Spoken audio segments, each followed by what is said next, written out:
Hi viewers, আসসালামু আলাইকুম। আমি সোনিয়া খান, সোনিয়াস কিচেনের পক্ষ থেকে স্বাগতম। সোনিয়াস কিচেনের আজকের আয়োজন চকলেট স্পঞ্জ কেক। ভিডিওটিতে অনেক রকম টিপস আছে, আপনারা ভিডিওটি স্কিপ না করে পুরোটা দেখতে থাকুন। যারা আমাদের চ্যানেলটিতে নতুন তারা আমাদের চ্যানেলটিকে সাবস্ক্রাইব করে পাশে থাকা বেল আইকনটি প্রেস করে দিন। আর যারা অলরেডি করে ফেলেছেন তাদেরকে অসংখ্য ধন্যবাদ।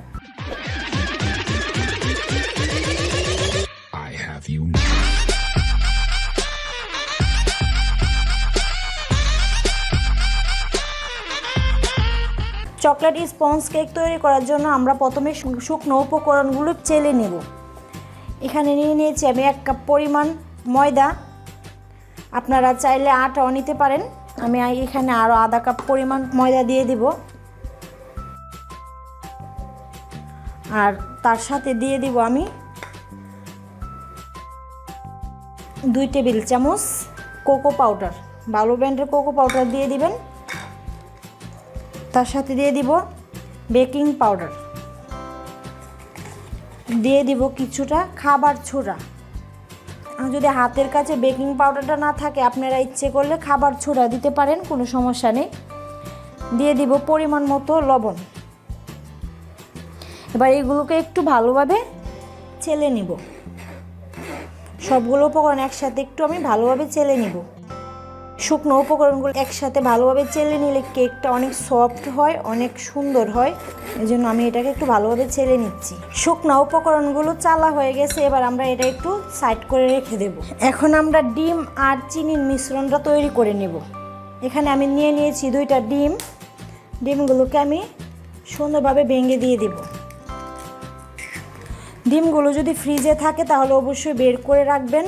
কেক বানানোর মিনিমাম 15 মিনিট আগে বের করে রাখবেন। এবার তার সাথে দিয়ে দিব আমি 1 কাপ পরিমাণ চিনি। আপনারা চাইলে চিনিটা একটু বাড়িয়ে দিতে পারেন। দিয়ে দিব 1 কাপ পরিমাণ তেল। রেগুলার রান্নার তেলটা দিয়েছি, সয়াবিন তেল। এবার আমি এটার মিশ্রণটা ভালোভাবে তৈরি করে নেব। মিশ্রণটা ভালোভাবে তৈরি করতে হবে যাতে একদম চিনিগুলো আস্তে না থাকে। ভেঙে নিতে হবে চিনিগুলো ভালোভাবে। চাইলে আপনারা ব্লেন্ডার করে নিতে পারেন। আমি এই মিশ্রণটা ভালোভাবে তৈরি করে নেব।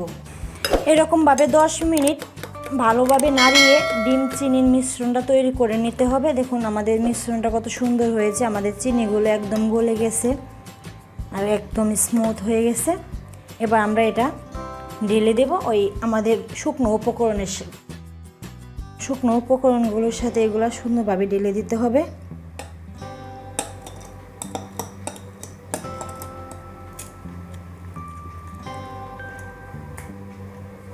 এবার আস্তে আস্তে শুকনো উপকরণগুলো আর ডিমগুলো ভালোভাবে মিশিয়ে নিতে হবে।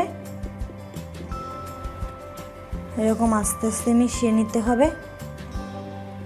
আমার মিক্সিং বলটা হয়তো ছোট হয়ে গেছে, এই জন্য একটু সমস্যা হচ্ছে।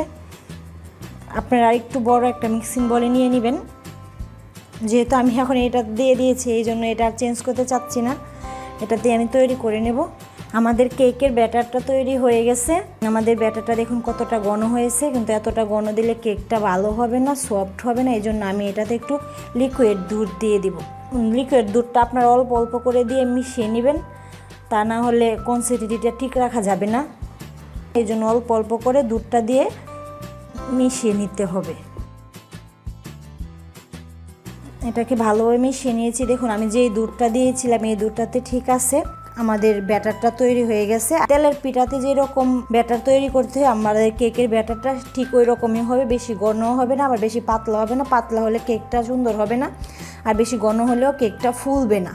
আমাদের ব্যাটারটা তৈরি হয়ে গেছে। এবার আমরা দ্বিতীয় স্টেপে চলে আসলাম আমরা দ্বিতীয় স্টেপে। আর দ্বিতীয় স্টেপে আমরা আপনাদেরকে দেখাবো কিভাবে কেকটা আমরা কিসে বসাবো। এরকম একটা পাত্র নিয়ে নিয়েছি স্টিলের, আপনারা চাইলে বক্স নিয়ে নিতে পারেন। আমি এই পাত্রেতে অনেক সবসময় কেক তৈরি করি। আর এই পাত্রের মাপে আমি 2টা কাগজ কেটে নিয়েছি। আপনারা একটা কাগজ রেখে এরকমভাবে দিয়ে পেন্সিল দিয়ে দাগ দিয়ে আপনারা সমান করে কেচি দিয়ে কেটে নিতে পারেন। আমি এটাকে সমান করে কেটে নিয়েছি। আর এরকমভাবে সাইডগুলোতে দেওয়ার জন্য এটাকেও কেটে নিয়েছি, যাতে এরকমভাবে সাইডগুলোতে দেওয়া যায়।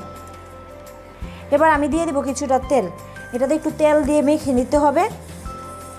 কিছুটা তেল দিয়ে মেখে নিচ্ছি আমি। এবার এই কাগজটা এটাতে বসিয়ে দেব। কাগজে কোনো রকম তেল দেওয়ার প্রয়োজন নেই, ভিতরে তেল আছে, শুধু উপর দিয়ে একটু তেল দিয়ে দিলেই হবে। এবার আমরা উপরে মেখে একটু তেল দিয়ে দিব। উপরে এরকমভাবে একটু তেল মিশিয়ে দিতে হবে। এবার এটাতে আমি আরেকটা কাগজ দিয়ে দিব, সাইডগুলোতে দুই পাশে কাগজ দিয়ে দিব, যাতে কেকটা দুই পাশে লেগে না যায়, পুড়ে না যায়। এজন্য আমি এরকমভাবে গোল করে কেটে নিয়েছি কাগজটা, এটাকে এভাবে বসিয়ে দিয়েছি। এবার আমি এটাতে কেকের মিশ্রণটা ঢেলে দেব। এটা উপর থেকে দিতে হবে যাতে নিচে সুন্দরভাবে ছড়িয়ে যায়, এজন্য উপর থেকে দিতে হবে। আমি কিছুটা দিয়ে দিয়েছি, এবার কিছুটা মুরব্বা বিছিয়ে দিয়ে দেব। হ্যাঁ, মুরব্বাগুলি দিয়ে দিয়েছি। এবার আমি বাকি মিশ্রণটা ঢেলে দেব।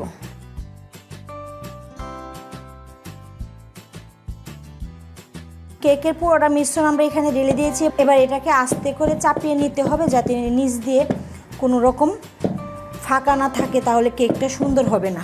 কেকের মিশ্রণটা দেওয়া হয়ে গেছে। এবার আমরা আরও কিছুটা মুরব্বা উপর দিয়ে বিছিয়ে দিব। আরও কিছুটা মুরব্বা দিয়ে দিয়েছি। এবার কিছুটা কাজু বাদাম দিয়ে দিব। কেকের সৌন্দর্যের জন্য আমরা এইগুলো দিচ্ছি, আপনারা চাইলে নাও দিতে পারেন, সমস্যা না, এটা অপশনাল। আপনারা চাইলে কেক ডেকোরেশনও ইউজ করতে পারেন। এবার আমরা চলে যাব তৃতীয় স্টেপে। একটা প্যান বসিয়ে দিয়েছি, প্যানটা আনুমানিক 15 মিনিট যাবত আমরা বসিয়ে রেখেছি। প্যানটা অনেকটা গরম হয়ে গেছে। এবার আমরা এই স্ট্যান্ডটা বসিয়ে দেব। আমি এই স্ট্যান্ডটা এরকমভাবে দেব না, আমি স্ট্যান্ডটা উল্টিয়ে দেব। হ্যাঁ, স্ট্যান্ডটা উল্টিয়ে দিয়ে দিয়েছি। আর এবার আমি পাত্রটা বসিয়ে দেব। আর এটাতে আমি নন স্টিকের ঢাকনাটা ব্যবহার করতে পারবো না, যেহেতু এটা অনেকটা উঁচু, এজন্য আমি এটাতে এটা ব্যবহার করতে পারবো না। প্যানটার সমান সমান দেখে একটা পাত্র নিয়ে নিয়েছি, এই পাত্রটা এবার দিয়ে দিয়েছি। কোনো দিক দিয়ে ভাপ বের হওয়ার কোনো রকম সম্ভাবনা নেই। এবার আমরা 45 মিনিট অপেক্ষা করব কেকটা হওয়ার জন্য। আমাদের কেকটা তৈরি হতে 45 মিনিট সময় লাগবে। আর আমরা চলে আসবো 45 মিনিট পর। চুলাটা কিন্তু একদম লোতে দিতে হবে, বেশি হিট দেওয়া যাবে না, কারণ বেশি হিট দিলে কেকটা পুড়ে যেতে পারে, এই জন্য আমরা একদম লোতে দিয়ে দিয়েছি। তো ভিউয়ার্স, চলে আসলাম আমরা আবার 45 থেকে 50 মিনিট পর। 45 মিনিটে দিতে হবে, এটা কোনো কথা না। আপনারা হয়তো অনেকটা বেশি হলে কেকটা 50 মিনিটও লাগতে পারে, এর বেশিও লাগতে পারে। আমরা এখন দেখে নেব আমাদের কেকটা কীরকম হয়েছে। দেখতে পাচ্ছেন আমাদের কেকটা কতটা সুন্দর হয়েছে, অনেক ফুলে গেছে। এবার আমরা এরকম একটা পরিষ্কার কাঠির সাহায্যে আমরা চেক করে নেব কেকটা। হ্যাঁ, আমাদের কেকটা হয়ে গেছে। যদি কেকটা না হতো, এই জায়গায় আটালো আটালো ভাব থাকতো, একদম পরিষ্কার এসেছে। আমাদের কেকটা হয়ে গেছে, দেখতে পাচ্ছেন। এবার আমরা কেকটা উঠিয়ে রেখে দেব কিছুক্ষণের জন্য। ঠান্ডা হওয়ার পর আমরা কেকটা আপনাদেরকে পরিবেশন করে দেখাচ্ছি। আমরা চুলাটা অফ করে দিয়েছি, পাত্রটা ঠান্ডা হয়ে গেছে, আর এর সাথে আমাদের কেকটা ঠান্ডা হয়ে গেছে। এবার আমরা আস্তে আস্তে কেকটাকে উঠিয়ে নেব। কাগজটা এরকম যদি বাড়তি দেন তাহলে একটা সুবিধা আছে যে কেকটা লেগে যাবে না, আর কেকটা খুব তাড়াতাড়ি ভালোভাবে উঠিয়ে নেওয়া যাবে। আমাদের কেকটা হয়ে গেছে, আমরা কেকটাকে আস্তে আস্তে উঠিয়ে নেব। দেখতেই পাচ্ছেন আমরা কত সুন্দরভাবে কেকটাকে উঠিয়ে নিয়েছি। দেখুন আমাদের কেকটা কত সুন্দর হয়েছে। এবার আমরা আলাদাভাবে কাগজগুলো উঠিয়ে নেব। কাগজগুলো উঠিয়ে নেব। দেখুন আমাদের কেকটা কিন্তু একটু পুড়েনি। আর আমি নিচ দিয়েও আপনাদের দেখাচ্ছি, নিচ দিয়েও আমাদের কেকটা পুড়েনি। দেখুন আমাদের কেকটা কত সুন্দর হয়েছে, নিচ দিয়েও একটু পুড়েনি, লেগে যায়নি। এবার আমরা আস্তে আস্তে কাগজগুলো উঠিয়ে নেব। আপনি যত ভালোভাবে কেক বানান, এরকম হালকা একটু পুড়বেই, এটা স্বাভাবিক। এরকম হালকাভাবে একটু পুড়ে যাবে, এটাতে অসন্তুষ্ট হওয়ার কিছু নেই। আমাদের কেকটা কিন্তু তেমনভাবে পুড়েনি, দেখতে পাচ্ছেন কতটা সুন্দর হয়েছে আমাদের কেকটা। আপনারা চাইলে এরকমভাবে কেক তৈরি করে নিতে পারেন, চাইলে আপনারা আপনাদের মন পছন্দ মতো ডেকোরেশন করে নিতে পারেন। তো আমি এখন আপনাদেরকে কেকটা একটু কেটে দেখাবো যে আমাদের কেকটা কতটা সফট হয়েছে, কতটা সুন্দর হয়েছে আমাদের কেকটা।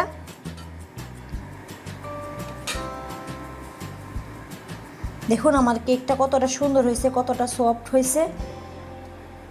তো ভিউয়ার্স, আমার আজকের এই রেসিপিটি যদি আপনাদের ভালো লেগে থাকে তাহলে অবশ্যই লাইক, কমেন্ট, শেয়ার করতে ভুলবেন না। এরকম নিত্য নতুন রেসিপি দেখার জন্য অবশ্যই আমার চ্যানেলটিতে ঘুরে আসবেন। আপনারা চাইলে এই কেকটাকে পিস পিস করে কেটে একটা বক্সে ভরে 2-4 দিন সংগ্রহ করে রাখতে পারেন। তো ভিউয়ার্স, আজ এই পর্যন্তই। আবারও দেখা হবে নতুন কোনো রেসিপি নিয়ে নতুন কোনো সময়। সে পর্যন্ত ভালো থাকুন, সুস্থ থাকুন। আল্লাহ হাফেজ।